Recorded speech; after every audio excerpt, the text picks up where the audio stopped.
Hello, Morongo Basin, and listeners around the world online at Z107.7 FM.com. Here is the Z107.7 Local News for Thursday, March 13th, 2025.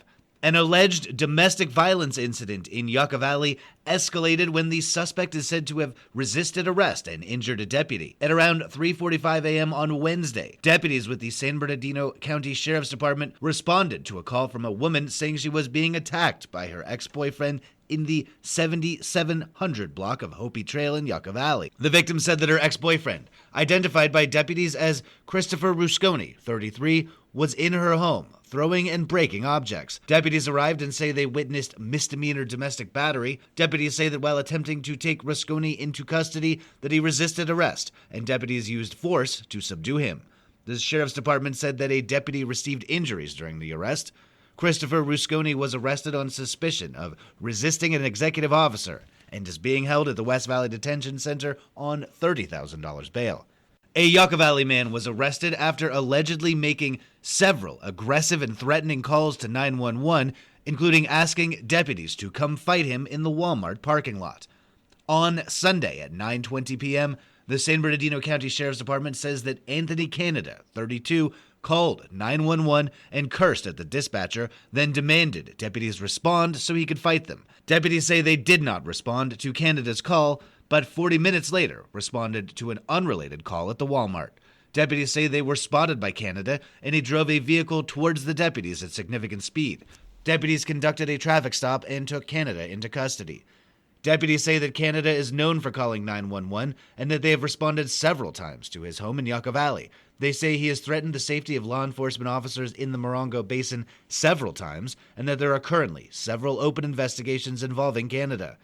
Anthony Canada was arrested on suspicion of threatening a public officer, resisting arrest, falsely reporting an emergency, and making annoying calls to 911, and was booked into the Morongo Basin Jail on $30,000 bail. In addition to a felony charge of resisting arrest, he is facing 9 misdemeanor charges for harassing 911 dispatchers.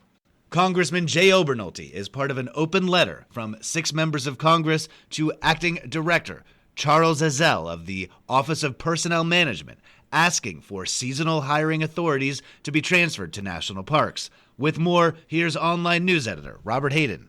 The letter begins saying it, quote, supports the Trump administration's recent decision to increase the hiring of seasonal workers, unquote, and asks Acting Director Charles Ezell to give individual parks the administrative tools to do their own hiring as quickly as possible. The letter mentions Yosemite, Zion, and Grand Canyon National Parks as examples of parks that receive the majority of their visits beginning in spring, and it says that if sufficient seasonal workers are not hired and onboarded in time, that, quote, we are concerned that basic services such as fee collection, sanitation, and transportation will suffer.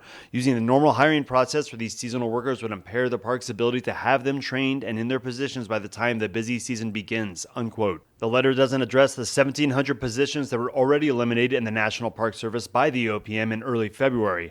Luke Basalto works for the National Park Conservation Association, and he says from the NPCA's perspective, the letter doesn't address the park's dire staffing situation. And with, quote, compounding issues like the ongoing hiring freeze for full-time employees and mass firings, the ability to have an expedited hiring process does not move the needle in terms of helping Joshua Tree function at the capacity it's intended to.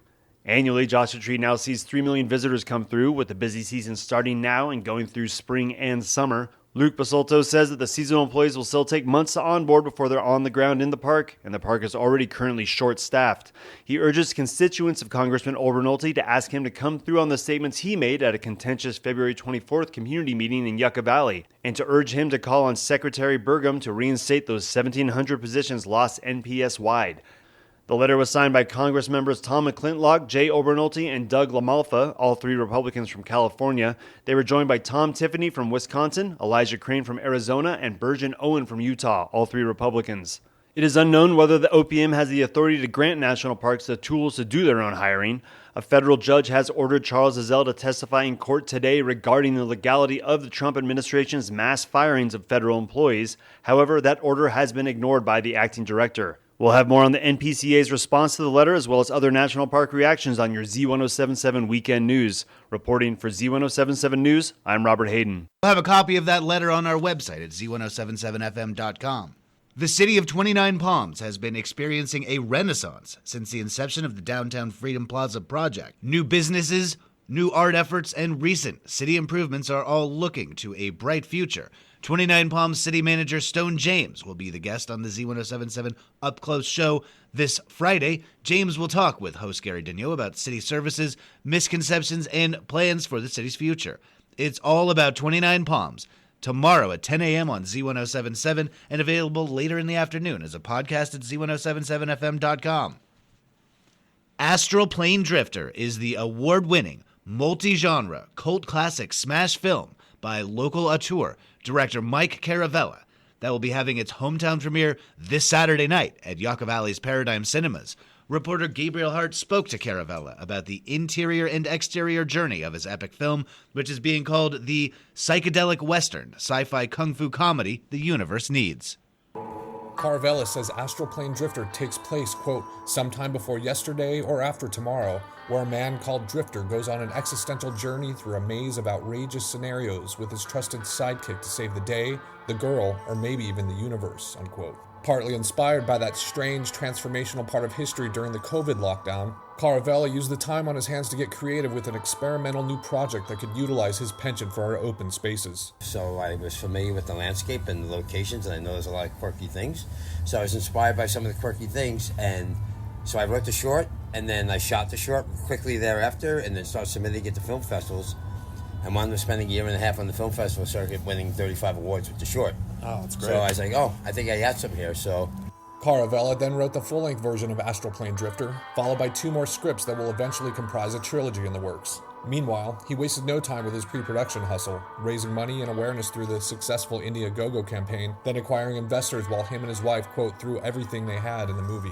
The full-length version of Astral Drifter went into on-location production in winter of 2023, followed by a lengthy editing period from January to early fall of 2024. Which is a quick turnaround for a low-budget indie, and it's a pretty ambitious low-budget indie. For this movie's crazy, and we use all the locations up here in the high desert. It's beautiful. It's a landscape-filled spaghetti western vibe, but it's crazy. So that's a quick turn. Most movies on this budget is 4 people sitting in a room talking to each other. Some of the local landmarks Caravella filmed for Astral Drifter include Giant Rock and Landers, Amboy Crater, various Joshua Tree and 29 Palms locations, plus farther out into the dunes at Death Valley. While backed by a daily crew of 60 people that included 25 actors, Caravella took a painstakingly hands-on auteur approach to the film. He not only wrote, directed, and produced, but also location scouted, eventually using his own house as the film's base camp. And anything he wasn't directly involved in, he oversaw with a close eye. And I did all the casting. I watched 4,000 tapes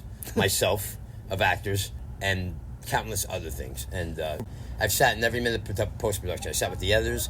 I sat with the color correctors. I sat with the sound guys every minute of every... So from inception, from the little spark of an idea in my head, all the way through, I've been involved in every step of the way. Following a red carpet pre-party where the public can meet cast and crew, Astral Drifter plays at 9:45 this Saturday at Paradigm Cinemas, followed by a Q&A with the director and cast members. Reporting for Z107.7, I'm Gabriel Hart. The Military Spouses Association is hosting an unforgettable bingo night at Rostarita in 29 Palms next week. The event helps fund grants, so the association asks you to come out, play some bingo, and make a difference. There will also be a silent auction to raise additional funds. The event is on March 22nd, and tickets are on sale now for $42 per person. The ticket price includes dinner, bingo cards, and a live DJ. You can buy tickets at msa29palms.org.